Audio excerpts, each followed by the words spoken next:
We've been doing spray equipment since about 1970, mainly for contractors, automotive, the shipping industry, and basically anything that you're going to spray, we have an application and equipment that can sort it out for you. Okay. So my name is Rob. If you've got any questions as I'm going along, you just carry on and ask. Okay. So Marius and the gents from Bitum were taking you through the materials and the basics of what you do on site. So what we do at Edward Searle is we do all of the training, the issuing and the testing of the equipment that actually sprays the material. Okay, so let's try and see if we've got one here. It doesn't look like we've got that nice big picture up anymore to show you, but you might have seen the machine downstairs, which is the Wagner machine. So the name of the pump is Wagner. That's the company in Germany. Okay. And the model that we use for the heavy viscosity coatings is the 950G. Okay. I drove a 940. 940 was the older model. It's now been, what does BMW call it? Facelift. Facelift model. He obviously drives a V8. 950. Okay. We've got trading assistants. Yeah, right side assist. We've got site assist. Okay, so we got the heavy coat, 950G. So the pump is called heavy coat. Okay. Right. So straight away, heavy duty materials. Okay. Materials that when you push a bucket over, it doesn't just flow out. Okay. Very high viscosity materials, normally high volume solids. Okay.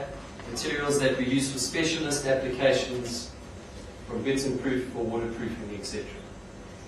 Okay. So that's what the heavy part of it means. Coat, it's a coating. Okay.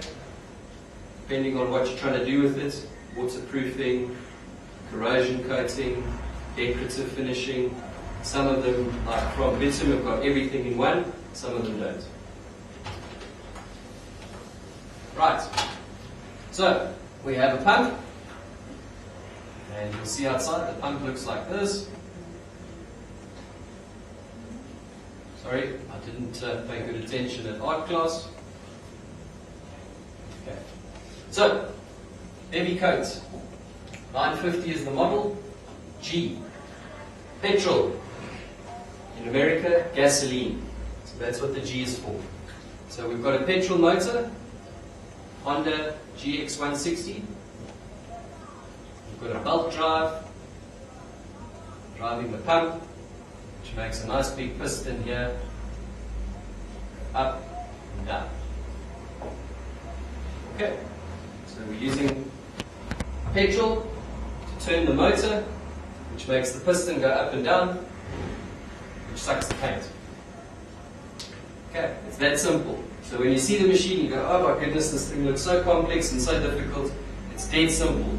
Honda motors don't die. Your lawnmower goes forever. Everything you've ever used with a Honda motor doesn't stop, it doesn't break. Okay?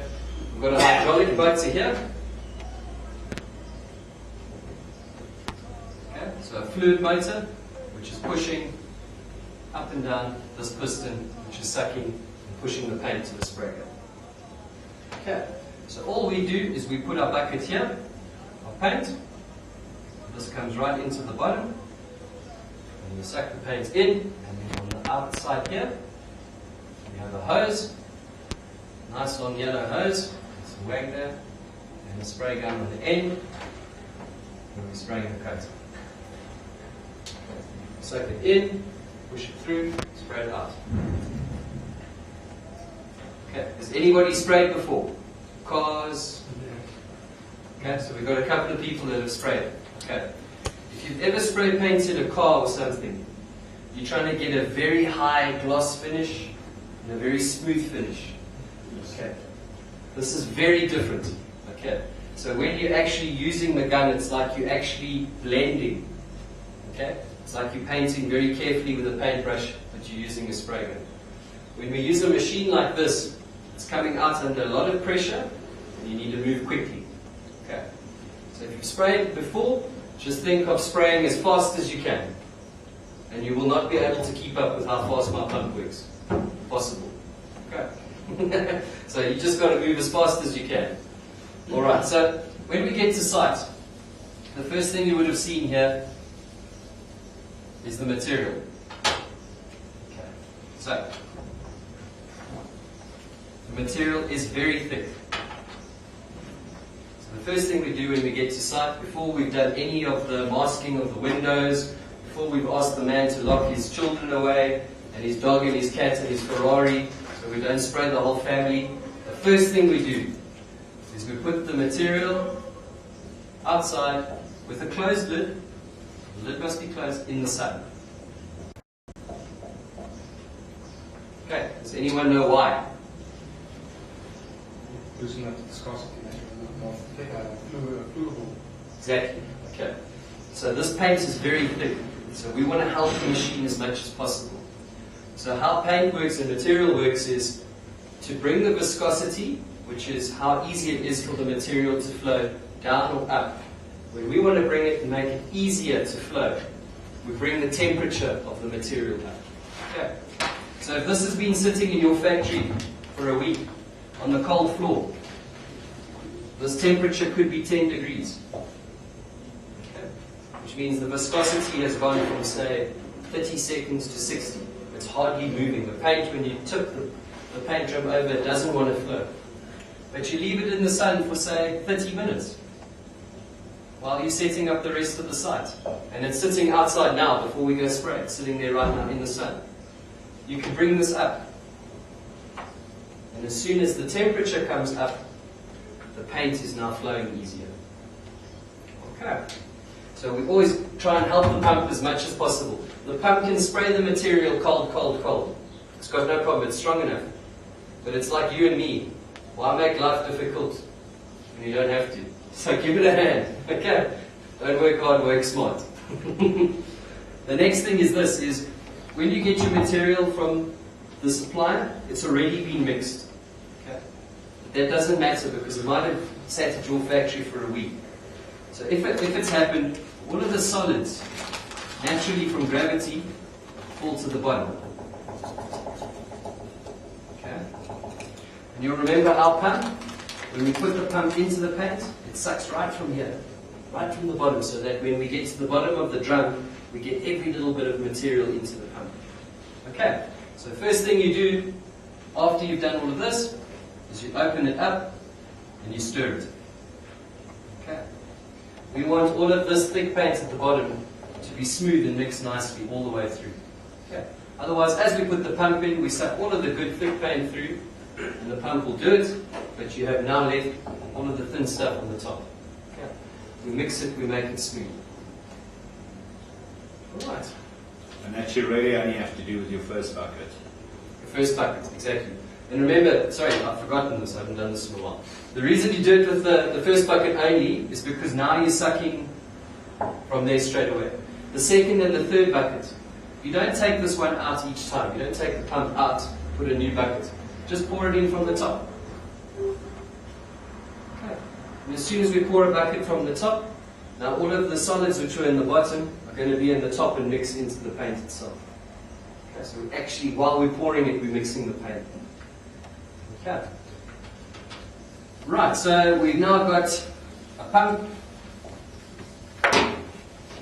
sitting in our nicely mixed material, and we're ready to spray the house, or the building, or the casino, or wherever you are. Okay. So here's our pump, and here's the paint. Okay, this is the paint. Cool. Mixed it all nicely, all ready to go. Right. Big, big thing, gents. And you'll remember I've said it already. Make sure everything is masked. Okay. Make sure the people's cars. I was just at a customer now. He had 6 vehicles, half a kilometer down the road. The wind picked up while he was spraying. Over the house, the overspray and the paint, onto BMWs and Mercedes and everything. Okay? 2,000 Rand a car to polish all the paint off the cars. It's happened, we've had Ferraris, we've had all sorts of things. So lock everything away and make sure that the customer realizes that where you're spraying, as long as the wind is not blowing, it's safe. If the wind starts blowing, be careful of where it might land up. Okay? Because you're atomizing the material. Exactly. So, what does that mean? Atomizing.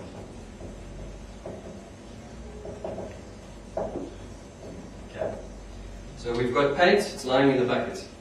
We've got this pump pushing it, pushing the paint. Okay? And then at the end of the spray gun, we've got a nozzle. Okay? Now, when we say atomizing, it's like a mist of water. Okay? Have you ever seen water misting? It sprays nice and soft into a haze. That's what we're doing with the paint. So we're taking thick material and we're breaking it up by using pressure. Okay, so we're atomizing it. Okay. When you spray a car, like some of you have done, you're using air. And the air is pushing the paint and breaking the paint. Okay. We don't have any air. Okay. So the system here is called airless. So it's airless atomization. Okay. It's the way we break up paint using no air. So all that's pushing the actual paint is the pump, and we've got a very, very small hole on the nozzle. And when we push the paint through, it breaks the paint up and we atomize it, and we can spray on the wall. Okay. Because of this, you get a couple of benefits. You will save 20 to 30% of your paint bill over a roller. So if you've used a roller, and I'm sure everybody's used a roller and a paintbrush, what do you do when you paint this wall with the roller? You have a pan, you got your roller. Fill it up with paint, and you squeeze the paint out. So it goes thick, thick, thick, thick, thick, thin, thin, thin, thin, thin, thin, thin, thin. Then you fill it up again, thick, thick, thick, thick, thin, thin, thin, thin, thin. And as you're going, you've got thick, thin, from where you filled the roller and you put it on. Okay. Now, when we spray, we've got that very small hole we're pushing the paint through, and it's always the same size. So the paint won't go thick and thin on the wall, or on whatever you spray. It will always be a consistent thickness across the whole job surface. So whenever you've used a roller, the first thing you do when you're finished is you stand like this with the sun, and you look down the side of the wall, and you see thick, thin, straight away by eye. When you spray with a gun like this, you look down the side of the wall, and you will see strokes, about half a meter wide, and you will see a little bit of overlap from where you spray. So you spray, come back and you spray. So you'll only see a little bit like that. So we've got our pump already, we've got our nozzle in, which is going to atomize the paint. We switch the pump on, and the first thing we do is we fill the pump with paint. Okay. Okay, so we call this priming. So we prime the pump. Okay. Fill the pump with paint so that we know that there's no air in the pump. Because remember, we're spraying airless. So we don't want any air. Because if there's air, it's going to be going paint, air, paint, air, paint, air. So now you're spraying, you'll have no paint all of a sudden, and then paint will come again. So we take all the air out. Okay. Then we are ready to start spraying. And I'm going to show you practically downstairs how we do this. Okay. It's difficult to show you without a pump or picture. I'll rather show you on the pump how we prime it, and then how we turn over to spray. So we get ready to start spraying. So everything's masked. Dogs, cats, people's wives, children, everyone are locked away. This is an easy application, just on a wall. Okay? If you're doing difficult things, like I'm sure Maurice has explained first, as I explained already, do all the difficult pieces first, because that's what takes your time on site. The walls, the big areas, you're going to do those quickly, because you can move quickly. Coming to little pieces like this, everything's masked up already, that's difficult. You've got to spray slowly to make sure you don't go in the window. Okay. So, we're going to start spraying now this wall. So, first coat primer. Okay. You should all know why you need a primer. If you don't use a primer, it's going to not last, it's not going to adhere. So you've got to put your primer down first, or your base coat, we call it sometimes. Then, we make a picture. So we spray in this direction. Spray, that direction. Spray, that way. That way. Okay. So this here is not sprayed yet. We've literally made a picture. Why? Because we don't want to spray the roof. We want to spray the wall from the roof to about 1/2 meter. Okay. So it's going to take us longer again to spray there, because we're being very careful not to move the gun over to waste paint. We spray around, then we can fill the picture in. Just like you got taught at school how to colour in the books.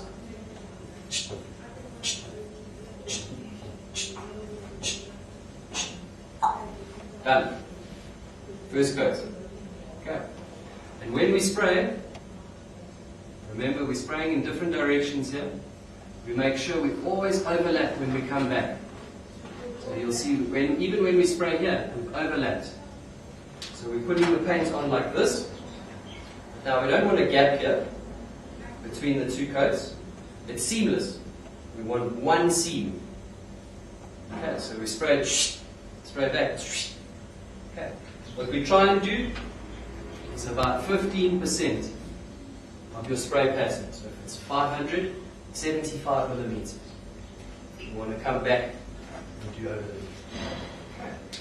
And that'll be all the way. So we spray that way, now we spray this way, that way, and we come back. We overlap all the time. Okay. So we've got the first coat on the wall like this. That's how the paint is sitting. Okay. Second coat.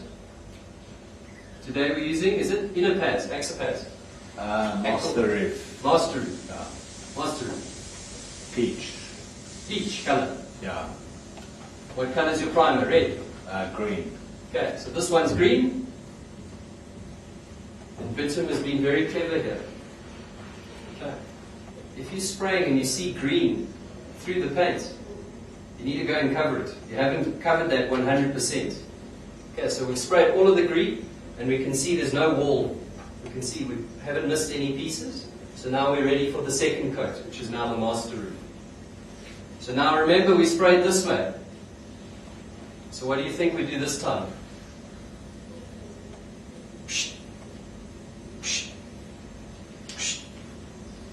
Spray against it.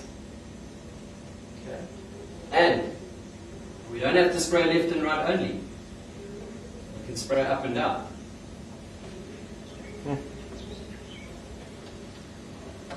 All because of our nozzle. All because of our special nozzle. So we put the paint, first coat, prime it like that. Now what do? Put it like that. And what do you think we do with the last coat? Okay, it's cross-hatching. So when you look down the side of the wall, it looks one nice complete piece. No lines, because you put the paint on against itself the whole time. Okay, it's very important. And then third coat, I don't have another coloured pen, but you get the idea, I'm sure. We go now against ourselves again. Every time we put it down on the wall, we cover ourselves. Everything is a different colour. The primer and the master roof are different colours on purpose. Okay. We made them different colours so we can see straight away. We put a nice primer, but then after the first coat, there's green in the middle. I didn't overlap properly. I need to cover that up. Okay. So you constantly get the coverage correct on what you're spraying. All understand? Yeah. All happy? Does it make sense? Yes. Cross-hatching. That's how we spray it. Cross-hatching. If you paint a car, you must make a cross-hatching. Painting a car is different. Different. Very different, because remember the material is so thin. Car paint is very, very thin. So we can spray it like this and we can blend it So we can blend with an air spray gun. We can't blend with this kind of gun. Oh, the car spray there, you've got to take water, sandpaper, and take out lines, and then do another coat and another coat. Yeah, it's a whole nother day, whole nother group of people. Unfortunately, I could spend 2 days talking to you about how spraying your car. It's very different, but good question. Spraying a car, remember we're feathering, we're blending the paint in. Okay. Here, we haven't got any air to help us feather or blend, so we just put it on as fast as possible. Okay, thank you, sir. Right. And then the most important part of the day, before Chala time, cleaning. Step number 3. Okay. And you can see Marius and I are good friends. Why? Because they clean their machine. Okay. We would be enemies if he didn't clean his machine. If you don't clean your machine, it's like your car. If you don't change the oil every time you need to, you're going to have problems, you're going to have breakdowns. So my good customers I never see, because they're on site making money and they're doing the job. Okay. My bad customers who are always fighting with me I see every week, and every week it's the same story, and every week I ask them, we need to clean properly. So, what do we do, gents? We've got a water-based product, so get some Metsi. Keep it on site. As soon as you've finished, you can use the pump to pump all the paint out, and you can use that material again. Okay? It hasn't cured, it hasn't gone bad. You can put it in, mix it into tomorrow's batch, it's not a problem. And flush at least 50 liters of water through the machine until you've got clean water coming out the nozzle. Okay. It's not difficult to do it. The machine does it all for you. I'm not asking you to take a toothbrush and polish it. Okay, just use the water. The pump goes into the water like it did the paint. We clean the nozzle out of the gun. That goes to waste. As soon as the nozzle is clean, so we see just clean water coming through, take the nozzle out and you store the nozzle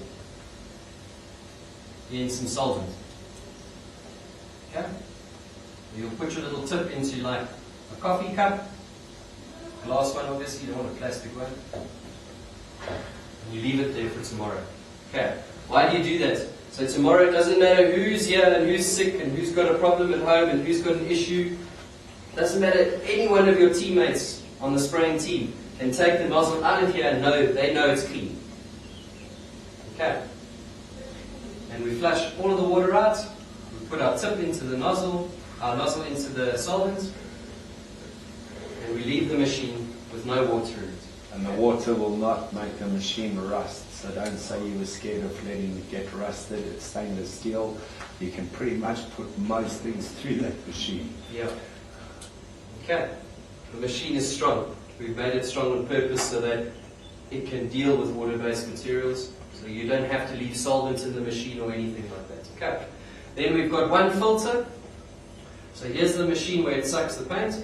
On the side, where our hose is, there's a little filter in here with a ball. And you've got to clean it. Okay. If you don't clean this and clean this out every day, and that ball sticks, the pump, you'll pull the gun, but nothing will happen. Okay. Then you know straight away, my filter's blocked with paint. Pull the filter out, clean it. Okay. This takes 5 minutes. Okay. The pump is great. It will save you hours on site. What do you charge to clean a service and machine? It depends what's wrong, but normally if you're looking at just a service where someone hasn't flushed it, you're looking at about 1,500 Rand. So for 5 minutes? For 5 minutes a day, it's easy. The machine, because it's airless and because of the speed, we've got people on site spraying 180 square meters. 1, 2, 3 coats, finished in an hour. Okay. You can do easily 1,000 squares a day. Okay. So when you've done that much work, make sure you just do this 5 minutes. You've done 8 hours, 9 hours, you can do the 5 minutes. Okay. And when you see it, you'll realize, okay, it's not a problem. But if I don't tell you about this and carry on about the cleaning, it's going to be Sonny Boy Williams versus me. And you guys will see the HC950G for gas. If you get an application where they don't want petrol, or we can have them electric, we can have them diesel. Yeah. So those are also options. I know we've had to modify some of our machines for the mines, where we had to make one of our machines an electric machine, where it doesn't run on any fuel. So those are all things why Rob's our friend, because he's the guy that can do all of that. So if you need anything done to your machine or to change your machine, he's got the ability to change it accordingly for you. And the other thing we do is, you've seen this lovely machine, you say, wow, this is fantastic. But today you're spraying Master Roof, tomorrow you might be spraying one of the wall products, like a PVA or something like that, or an enamel even. So you might be spraying someone's garage doors, palisade fences, Varnish. You can do all of that with the same machine. So solvent and water-based materials, or mineral-based we call it, and water-based materials can go through the same machine. Okay? But we won't spray a car. Okay? So don't bring the Super 10. We can't spray it with this. We need a cup gun, like you've used already, I can see. Okay? We need a cup gun. We can't feather. Else you're going to have these big lines across Super 10. Okay? Questions? Who wants to go spray? You ready? Just the safety. Okay. Most important. Most important. Save the best for last. Yeah. Okay. The safety. So, when you're spraying a car, you'll sometimes, you're not supposed to, but sometimes you'll take the spray gun and you'll do this on your hand, just to check, is it spraying nicely? Okay? Some people do it, they'll have gloves on and they'll do it. It's not a good idea. With a car spray gun. With this, we're talking high pressure. Remember we said high pressure? Okay. 250 bar. Okay. If you do that, or if you spray, your friend, you say, hey, spray your friend as a joke. If the paint penetrates your skin, it goes into your blood. Okay. And the next time I shake your friend's hand, I shake it like that. Alright, so, on the gun there's a safety lock. So the first thing we'll show you downstairs, put the lock on, give the gun to your friend. It's very difficult to spray yourself because you hold the hose here, or if you're left-handed, you hold the hose there, you hold the gun there. So to spray yourself now, it's impossible. Okay. But when you put the gun down, when you pass the gun to a friend, always put the safety lock on the gun, then you'll be safe. Alright. We've had people lose fingers, never here at a training day obviously, but I go back 6 months to site, same people I've trained, the same training as I'm giving you now, but they forgot or they didn't listen. Because the job becomes so easy, the machine's working so nicely, you forget. Okay, just keep it in your mind. Because you are atomizing the material. If you touch any part or spray any part of your skin, you inject in the material under your skin. That's the pressure that the material's coming out at. Okay. Got some cementitious product.